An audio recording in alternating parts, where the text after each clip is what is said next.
There's one thing I am so wanted to show you guys, and that is these plants. I'm super excited to have them. I have 3. These are Rosella from the Hibiscus family. They thrive in tropical and subtropical countries like Australia. I managed to grow 3 of them, which is absolutely fantastic. So it flowers for 1 day, and then 10 days later you can come and harvest these calipers, and we can turn them into a jam or a tea or some sort of spice. To have successfully grown Rosella in a country like Mongolia is incredible. Absolutely incredible. It's the first time we're growing it, and definitely gonna grow it again. Wow. This is the little Rosella, and after it flowers it closes up like this, and we can pick away these little calipers, and this is what we can turn into a jelly or tea or a spice. Really great.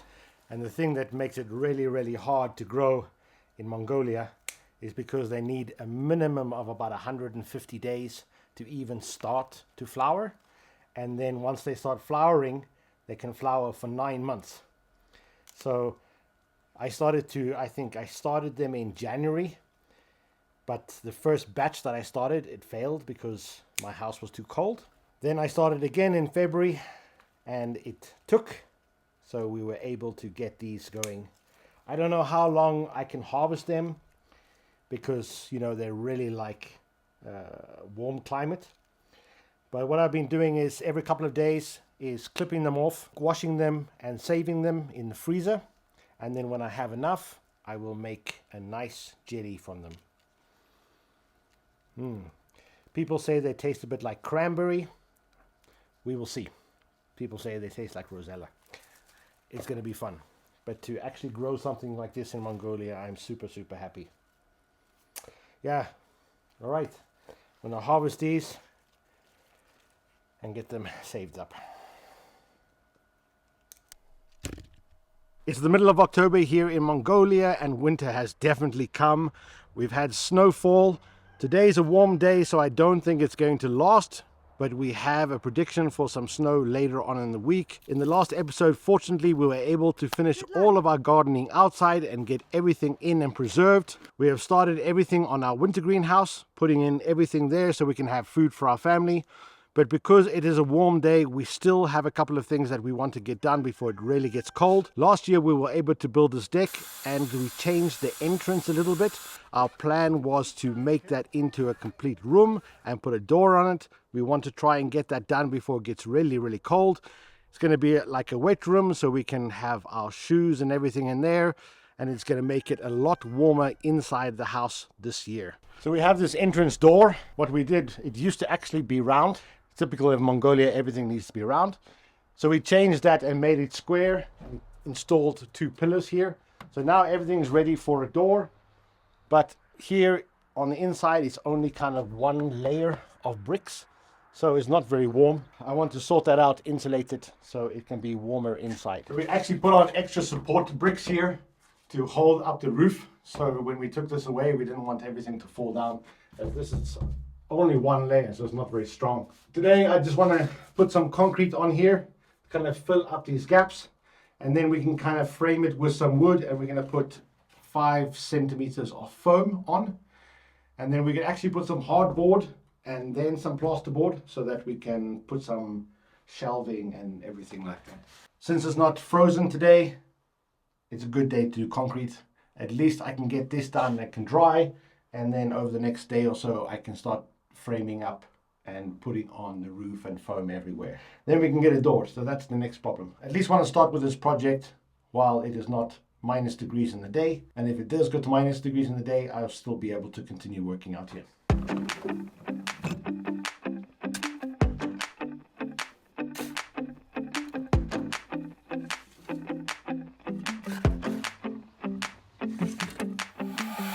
Because we want a nice surface, we're just going to sieve the sand, get out all the lumps, and then we'll make it easier.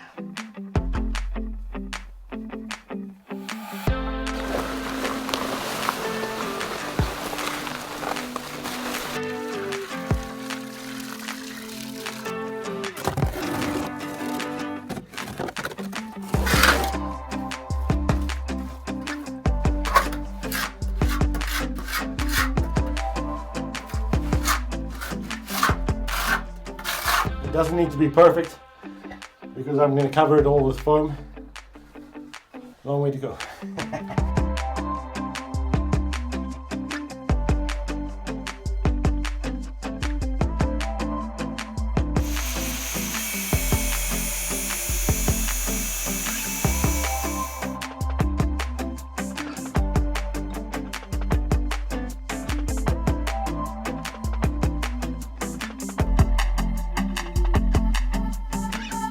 So that's good.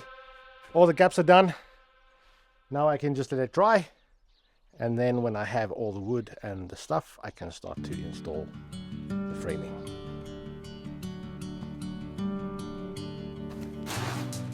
So one thing I have been waiting for all year, and I'm so excited to actually start harvesting this. This is horseradish. For those of you who saw the video back in February, I planted this at the end of January in February. So this has been growing all year long. I took the horse root, I divided it up into 6 plants. It's been growing all year. I actually have 3 pots like this with 2 plants in each. And it's been quite a journey watching this thing grow all year round.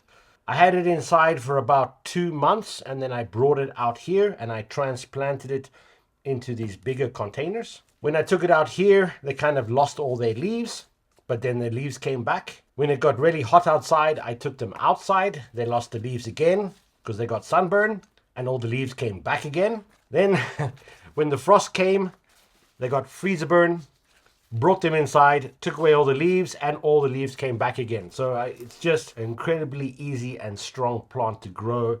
We did it in containers because horseradish is extremely invasive. If you plant it somewhere in the garden, it's very hard to get rid of. So I've come here to plastic because the soil that's in here, I don't want to actually mix it with other soil, because if this starts growing somewhere else, we'll never get rid of it, which is not a bad thing because I like horseradish. I told you guys that I'll take you through the process. So we're going to harvest one of these. I have 2 more that I'm going to leave for a little bit longer, but I want to take out one and see how much it's grown in the time that we've had it. If you've never tried horseradish, the closest thing is kind of like a wasabi. It's really, really strong and absolutely delicious to have in the kitchen. I planted 2, so I have one here and one here, and it's kind of sprouted out here, so hopefully the roots are quite big. Really excited to actually see what it's like. Here in Mongolia, I've never seen horseradish. You can buy, like, of course, horseradish in cans or glass jars. Not very often, haven't seen it either, but I'm sure you can. So, but to have fresh is going to be absolutely fantastic. I'm going to empty this all out, see what we get, not mix the soil, put the soil back in here, and I'm going to start these again in January and use these pots again. So but first, let's see how it turns out. The roots are everywhere.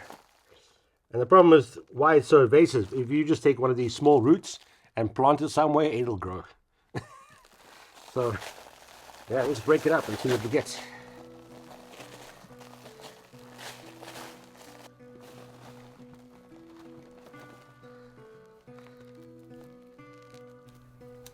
Oh. So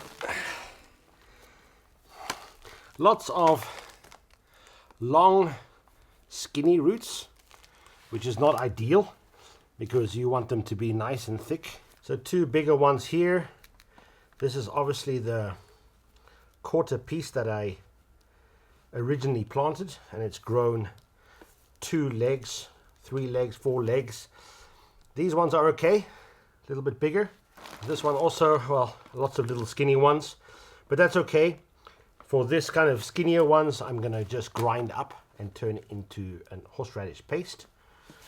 These ones I can use kind of fresh. Yeah, I would like them to be a lot bigger, so I think it needs more time. I'm going to leave the ones that are in the other 2 pots for a lot longer so they can get a little bit bigger. We'll see. Maybe I will start them a little bit earlier, maybe in some bigger containers, or even have a raised bed outside where I can grow them bigger. We will see. But it takes a really long time to grow them. So I'm Gonna do some more research. I want to get really bigger horseradish, but looks great. Gonna clean them up and then show you what I got.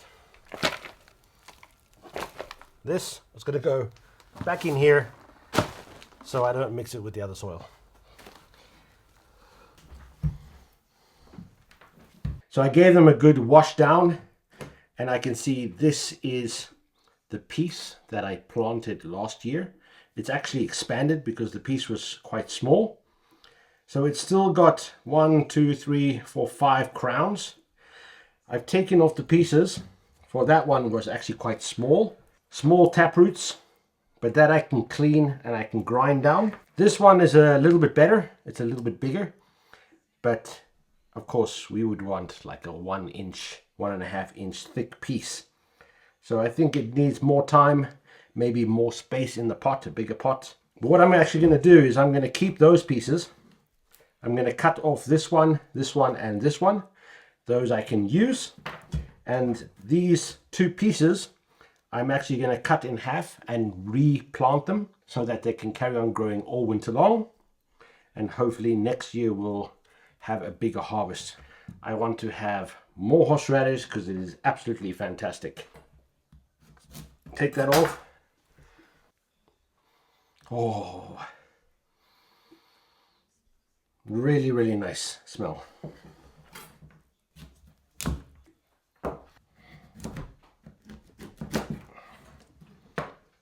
Yeah, it's actually, the piece is bigger than what I had.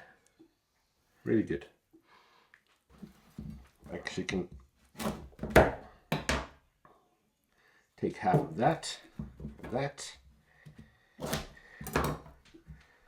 Those were about the sizes that I planted last year, and I did take off some. It did get bigger here as well. Those 4 pieces, which were 2, now they're 4. I'm going to go plant those again and clean this up and keep it in the fridge, so when we have some nice steak or some fish or something, you can just grate it down, have it on top like fresh wasabi. Perfect. Very happy.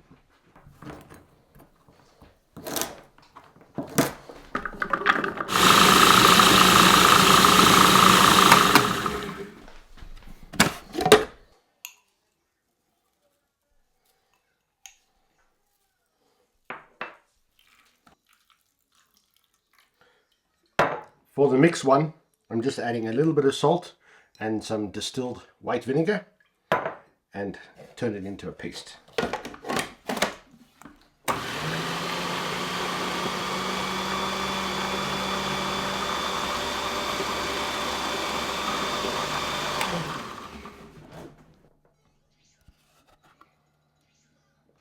Perfect. That little container, stick in the fridge, and I can keep it in there for about 3 months. So it won't last 3 months. Ooh.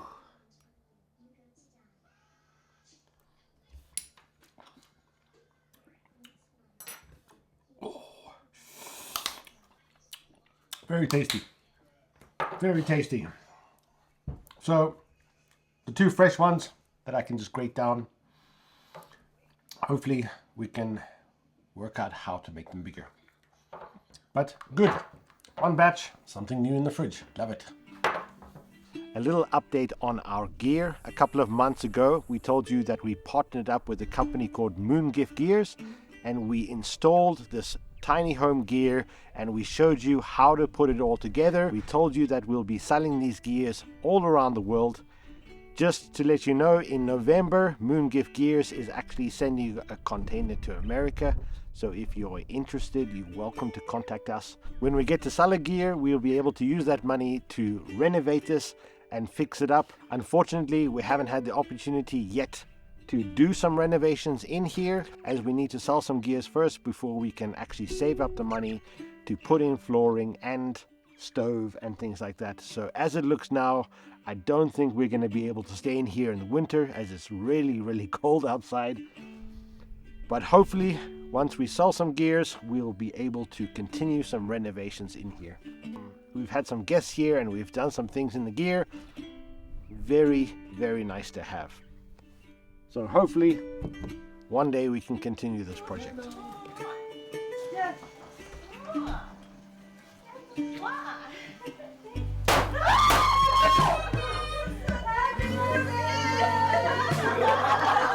Happy birthday!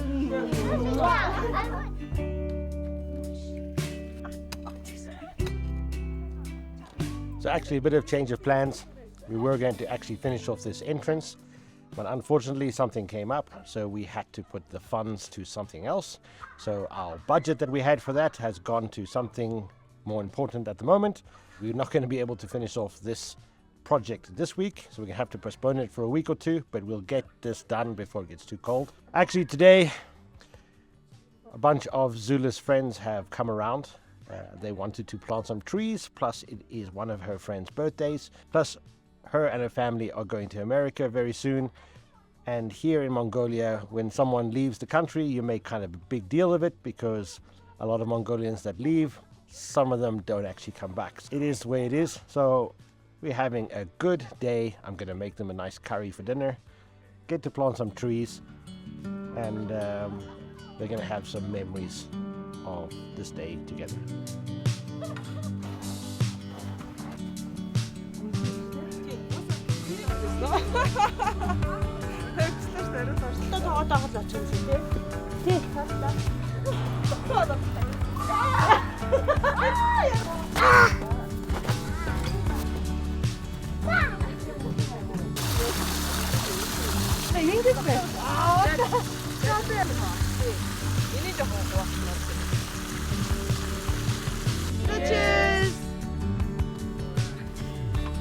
So something really fun. Actually, these girls have been friends for a really, really long time. So when they were younger, they actually climbed the mountain that we have in front of us, and they took a photograph when they were still young, an iconic photograph. So they've asked me to try to duplicate this photograph as best as I can. So what I'm going to do, they're all the way up there on the mountain. I'm going to fly the drone and try to align it and get the best shot that I can.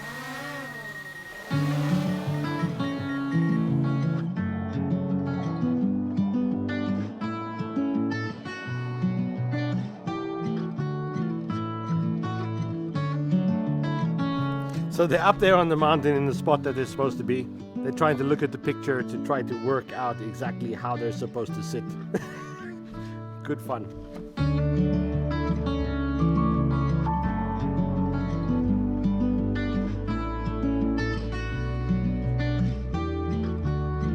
So I think we got it.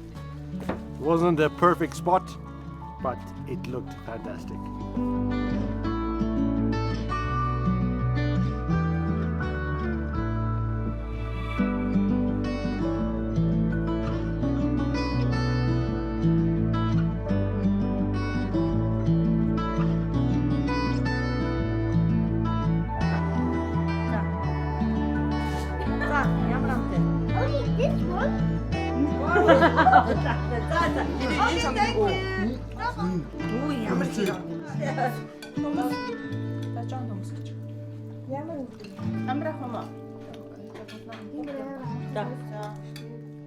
Camera